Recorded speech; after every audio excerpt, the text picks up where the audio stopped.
Howdy do. So in today's video, I thought now that 6.1 has officially started, and as an AD carry main, I thought I'd just go over the preseason real quick, just a few points, and maybe briefly touch on every AD carry and my opinion on them, based off of where I stand and when I play them, and what matchups and whatnot going on. Again, this is also my opinion, by the way. This isn't gospel law by any means. So don't take what I say as, this is 100% or anything like that. Like again, this is just my experience in the preseason, things I went over and countered. Like most of you guys did, Rageblade Jax, he finally found a real weapon. How about that? It's terrible. Thunderlord's Decree, apparently he decreed that every champion in the game is able to use this mastery, so there's that. And then Rengar's existence. I know there's the whole pink ward it and do all that stuff, but at the end of the day, if the counterplay is that you see the question mark like Solid Snake and you are supposed to crowd around your AD carry and pray, and then they still jump out of a bush, one-shot your AD carry, and then you blow them up, but it's still too late. I don't know. I'm what and what on that. But anyway, let's just touch on a few. Actually, I'm going to go over all the AD carries. The only one I'm not going to touch on is Kindred, because I figure Kindred is a jungler. Like, Kalista, in my opinion, was the last actual bot lane AD carry to come out. And before that was Jinx, so that's my mindset going into this, by the way. So, without further ado, let's get on with this. I'll try and go alphabetical, so I made a list, because I'm terrible at remembering all of them in order alphabetically. And I figured just make it easier. So with Ashe, I didn't really play that much Ashe, but I feel like utility is not really a thing right now because the game is kind of mid-centric and mid-focused, and towers are super weak. So utility isn't bad by all means. If you make a comp where you can have like a top lane that can have some follow-up and a mid lane with some follow-up, then Ashe is good because you can have the engage with her arrow, right? And that relieves the pressure or the responsibility, that is, for your top or mid laner to have the engage, because now you have the engage and you're just a utility cleanup, and now you can have a top laner with damage and mid laner with damage that can just do all kinds of crazy either bursts or just damage, right? So I wouldn't say she's in like a terrible spot. We did see her play professionally, because that's one of the things I'm going to mention is if they have been played professionally now that week 1 in every region has been completed. Now, I have to catch up on some of the VODs in the LMS, so some of the LMS games are not counted, and some AD carries might have been played in there that I've missed. But moving forward, Ashe has been played twice. I believe she's played in either Day 1 or Day 2 in the EU LCS of Week 1. And she's also been played over in, I believe it was China or Korea. And to be honest, it was kind of like a meh pick. Not terrible, but she's not weak. It's just that every AD carry is strong right now. So now it's more of, while before it was which AD carries are strong, that's the ones that are power picks. Now it's kind of a little bit more diverse and okay, we want this champion to do this, or we need misfortune because we like make it rain. So, moving on, Caitlyn, one of the 6 reworked AD carries, she did get played, as a matter of fact. I believe it was in Day 2 of the North American LCS by Sneaky, as a matter of fact. Now, the thing about Caitlyn is, my only complaint before her slight rework was I hated the traps. The traps just felt useless outside of lane, and even a little bit in lane, because people would step on them and then they wouldn't even respect the fact that you could follow up with some damage. Now, because it procs an automatic headshot and doubles your auto attack range, they feel so much more satisfying now.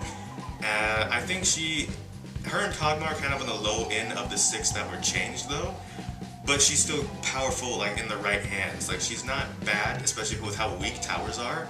So you can still do the whole group with her mid-game and shove down towers, and it's going to work pretty fine. And with the traps, the ammo system, you can deploy those out, cover your flanks, and just go to town. So that works out pretty well. Now with Corki, this guy has something called the package, right? Not to be confused with R. Kelly. It works pretty well for positioning, getting in the lane, and even starting fights. So now Corki's kind of one of those AD carries who does a lot of, he's good mixed damage AD carry.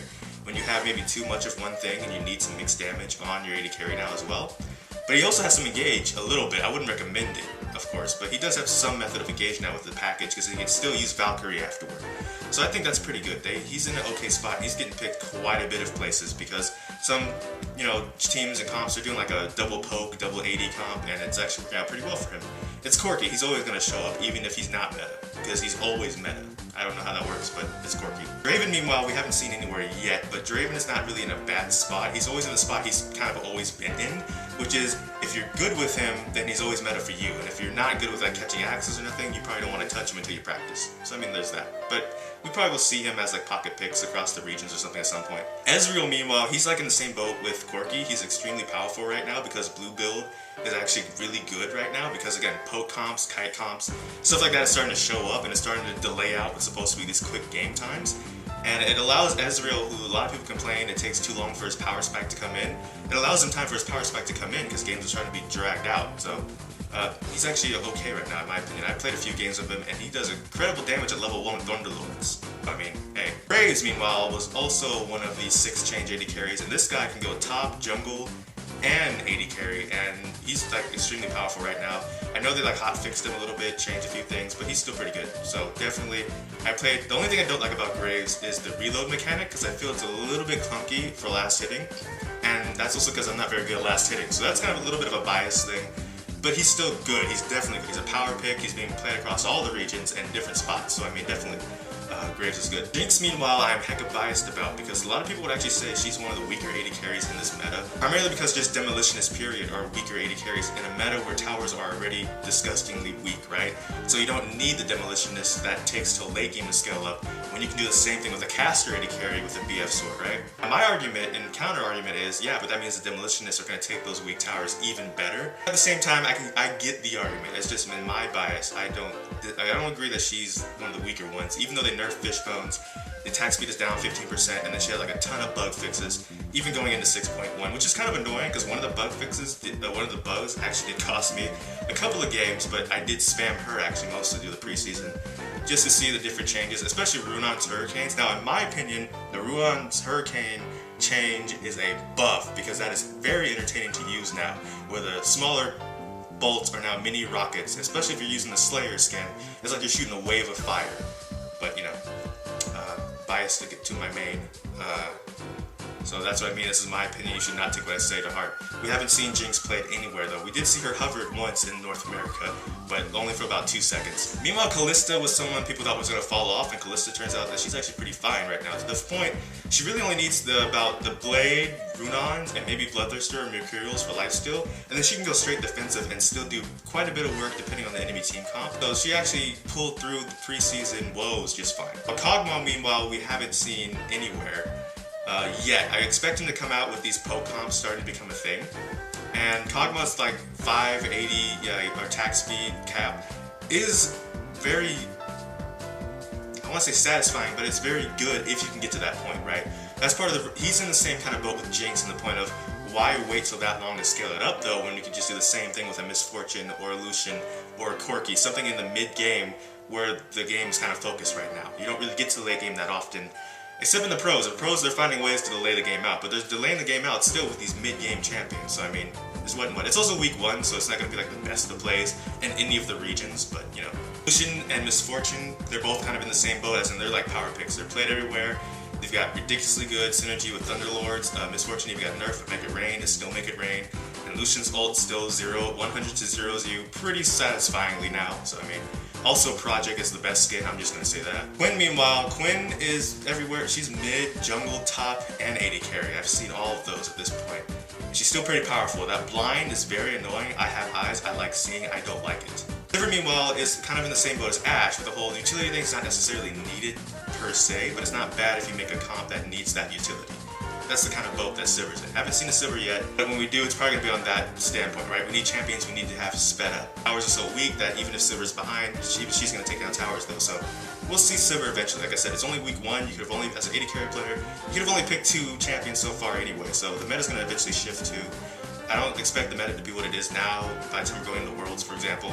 Now, Tristana, meanwhile, is a Demolitionist like Jinx, but the difference is she has a lot of self-peel that Jinx doesn't have, so that's why you're seeing a lot of Tristana, is because she can now take these towers down, but also get away in the early game with her jump, with her knockback, even if her flash is down. So that's why you're seeing a lot of Tristana, because you do want to take advantage of the fact these towers are weak. Demolitionists are going to be even better now than they were before. The risk is that you just don't need to take the time to scale them up because towers are just that bad, but if you do take the time to risk it, and you take one that has a lot of self-peel, you're gonna just like run over games pretty much. On Twitch, meanwhile, we haven't seen anywhere at all. The whole ambush mechanic, the whole reset thing is pretty nice, and eventually when poke comps get figured out, that hard engage and like burst and like things like picks and ambushes are what you do against poke comps, I do actually expect to see Twitch maybe every so often, because that would be nice to come in and assassinate somebody before they can get away. Like a Varus, for example. We are seeing Varus quite a bit because these poke comps are becoming a thing. And if you can get to Varus before he gets his ult to you and just like assassinate him, I mean, that's how you're going to eventually break down these poke comps. But I don't expect that to happen for at least a couple weeks. Urgot, meanwhile, I don't kind of expect to see anywhere until his rework. When his rework comes out, I expect him to be everywhere. But because that we've already confirmed that one is coming, I don't expect him to have much of any changes at all until then. Vayne we have seen one Vayne. I thought it was going to be top, and then they flexed it to the AD carry at the last second. And Vayne's alright. In the preseason, her build went like Rapid Fire Cannon, Static Shiv. They broke up that synergy, and now it's kind of back to the old build, and she's still alright, right? The thing about Vayne is you don't really need to kill tanks anymore, right? Back in the Cinder Hulk meta, at the height of it, you had a bunch of Jinx even Korea was playing Jinx, and they don't actually necessarily like playing Jinx because she's a little risky because of that lack of self-kill and stuff. But even they were playing her because you needed an AD carry that could kill these tanks, and then they went and nerfed Jinx twice across 3 patches. Vayne was the only AD carry pretty much left that could kill tanks that was not also touched, which is part of why Vayne became very annoying, because then Vayne became everywhere. Now that we don't have those tanks anymore, you're not going to probably see as much Vayne, but Vayne is still alright. She's not completely, like, some people want her gutted and like beaten, have her legs hobbled off. She's okay still, and especially in the right hands, like a Vayne player, they're going to do just fine. So that's just my somewhat quick rundown of all the AD carries right now. And what is perceived to be an AD carried meta, I do find it interesting that about like 13 out of about 19 or 18 of them did get played in week 1 across the regions. As opposed to last start in season 5, I believe all I remember seeing was Sivir, Corki, Tristana, and that was like it. Maybe some kog'maw across all the regions, and that was like, I don't say it was annoying, but I mean, as an AD carry player, I kind of wanted to see like more AD carries, just to see some more matchups, because I was trying to learn the game based off of how these guys played it, how they played certain champs into certain champs, and only seeing about 3 didn't help me too much.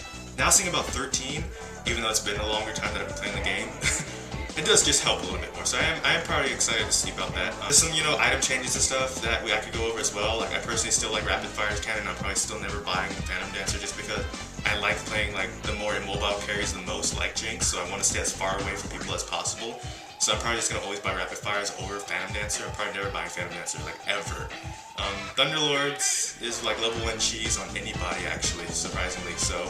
But I expect some other masteries to get buffed to the point where it's equal to Thunderlords. And then there's just some other things heading into week 2. I believe because it's Tuesday here, it's technically Wednesday morning in Korea right now. Meaning by the time it hits midnight here, they'll be hitting week 2 of the Korean Champions Korea, aka LCK, aka OGN, whatever you want to go by it. So you can check that out tonight. That's really all I think I have on this one, because I was just going briefly over the AD carries, and it was supposedly called AD carry meta, AD carry preseason. I thought it was pretty interesting and pretty entertaining that this technically was kind of diverse, right? So with all that said, I don't know when the next video is going to be, because life has a bunch of kicks. But until next time, take care. GG, get jinxed.